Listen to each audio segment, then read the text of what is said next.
ये आकाशवाणी रायपुर है। छत्तीसगढ़ी समाचार बुलेटिन के संग अनुरिमा शर्मा के जय जोहार। भारत के दूसरा चंद्र मिशन चंद्रयान 2 के प्रक्षेपण की गिनती चलत हे। एला काली तड़के 2:51 में आंध्रप्रदेश के श्रीहरिकोटा में सतीश धवन अंतरिक्ष केंद्र ले प्रक्षेपित करे जाही। जीएसएलवी मार्क 3 रॉकेट चंद्रयान 2 ला अंतरिक्ष में लेके जाही। ए मिशन ले चंद्रमा के सतह के बनवट, कतका पानी हरय और भौगोलिक स्थिति के बारे में ज्यादा जानकारी मिले के उम्मीद हवय। ए मिशन में 978 करोड़ रूपया के लागत आए के अनुमान हवय। फिर पूरा देश ह ऐतिहासिक मिशन के सफलता की कामना करत हे। प्रदेश में जुन्ना राशन कारड के नवीनीकरण और सत्यापन प्रक्रिया काली 15 जुलाई ले चालू हुई। एखर बर ग्राम पंचायत और नगरीय निकाय के वार्ड मन में 29 जुलाई तक लगे शिविर में आवेदन जमा कराए जा सकही। ये अभियान के चलत करीबन 58.5 लाख राशन कारड के नवीनीकरण के संगे नवा राशन कारड बनाए जाही। नवा राशन कारड ला इही जगह में 1 ले 8 सितंबर के बीच शिविर लगा के बांटे जाही। खाद्य विभाग के अधिकारी मन बताइन के राज्य शासन डहर ले नवीनीकरण प्रक्रिया ला सरल करे गे हे, जेमा एक ठिन पन्ना के आवेदन पत्र में जानकारी देबर पड़ही। आवेदन के संगे मुखिया के 2 ठिन पासपोर्ट फोटो, आधार कार्ड और बैंक खाता के फोटोकॉपी लगा के आवेदन ला शिविर में जमा करे जा सकही। फिर नवा राशन कारड बनत तक जुन्ना राशन कारड में राशन मिलत रही। उहे नवा राशन कारड मिलत बेरा जुन्ना राशन कारड ला जमा कराए ला पड़ही। कांग्रेस के प्रदेश प्रभारी पीएल पुनिया आज रायपुर में मंत्रिमंडल संग बैठक लीन, जेमा उनकर विभाग मन के पाछू 6 महीना के कामकाज के समीक्षा करीन। बैठका बाद पत्रकार मन ले गोठियावत श्री पुनिया कहिन कि मुख्यमंत्री भूपेश बघेल की अगुवाई में राज्य सरकार ह देखे के लिए काम करत हे। सरकार के महत्वाकांक्षी नरवा, गरवा, घुरवा और बारी योजना के बड़ई मारत तुमन कहिन कि एहर न केवल हिंदुस्तान में भलुक जम्मो दुनिया भर एक ठिन मॉडल हो सकत हे, जेखर काम ले महात्मा गांधी के सपना ह पूरा होही। संगे ओमन यहू कहिन कि एहा इहे के मनखे मन के योजना हरय, जेखर भविष्य में सुघ्घर परिणाम आही। कांग्रेस के प्रदेश प्रभारी है छत्तीसगढ़ प्रेस के सक्रियता और जागरूकता ला सराहत कहिन कि युवा प्रजातंत्र में प्रेस के निगरानी के एक ठिन शुभ संकेत है।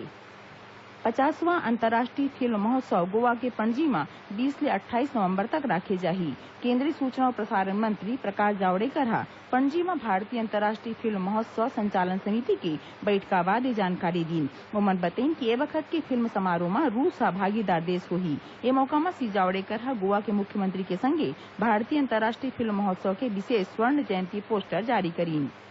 दंतेवाड़ा जिला में आज सुरक्षा बल मन के संग हुए मुठभेड़ में 2 झीन हार्डकोर इनामी माओवादी मारे गिस। उन्हें एक झीन माइलोगिन माओवादी ला गिरफ्तार करेगे हे। पुलिस अधीक्षक अभिषेक पल्लव बताइन कि डिस्ट्रिक्ट रिजर्व गार्ड डीआरजी के जवान मन आज बिहनिया बेरा सर्चिंग में निकले रहीन, तभे गुनियापाल के जंगल भीतरी माओवादी मन सुरक्षा बल मन ऊपर फायरिंग शुरू कर दी। फिर जवान मन डहर ले करेगे जवाबी कार्रवाई में 2 झीन इनामी माओवादी मारे गिस। ये दोनों झीन ऊपर 5-5 लाख रुपया की इनाम घोषित रही।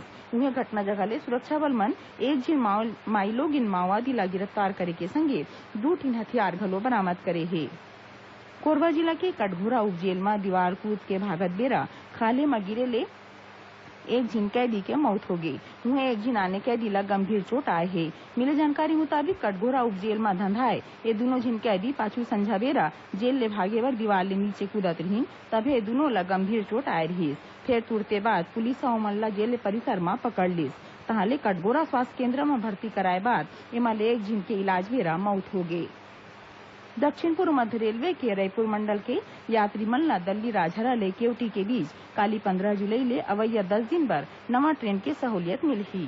जेल प्रशासन ह यात्री मन के मांग ला देखत अस्थायी तौर में दल्ली राजहरा केवटी डेमू और केवटी तक बढ़ाए हे। एखर संगे दुर्ग केवटी खंड में चलैया ट्रेन मन के टाइम टेबल में घलो फेरबदल होए हे।